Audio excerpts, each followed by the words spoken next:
വരണം ഇങ്ങനെയുള്ള 3 വിശിഷ്ട ദൈവങ്ങൾ നമ്മുടെ കുട്ടികൾക്ക് അത് നമ്മുടെ ഭഗവാന്റെ തിരുമുന്നിൽ വെച്ച് ഭഗവാന്റെ സങ്കേതത്തിൽ വെച്ച് ഒരു പ്രത്യേക മുഹൂർത്തത്തിൽ കൊടുക്കുന്ന ഒരു ചടങ്ങാണ് ഉണ്ണിയൂട്ട് എന്ന് പറയുന്നത്.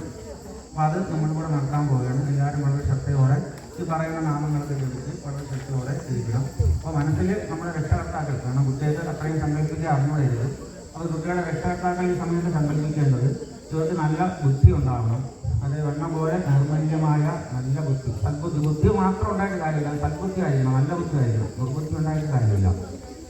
അങ്ങനെയാണെങ്കിൽ മാത്രമേ അവർ ശിഷ്ടകാലത്ത് നമ്മളെ വയസ്സാകുന്ന സമയത്തൊക്കെ അവർ നമ്മളെ നോക്കുകയുള്ളൂ. അപ്പോൾ നല്ല വൃത്തി, നല്ല ചിന്ത, നല്ല ധാർമ്മികമായ പ്രവർത്തനങ്ങളിൽ ഏർപ്പെടാനുള്ള ആ ഒരു ചിന്ത ഇതൊക്കെ അവർക്കുണ്ടാകണം.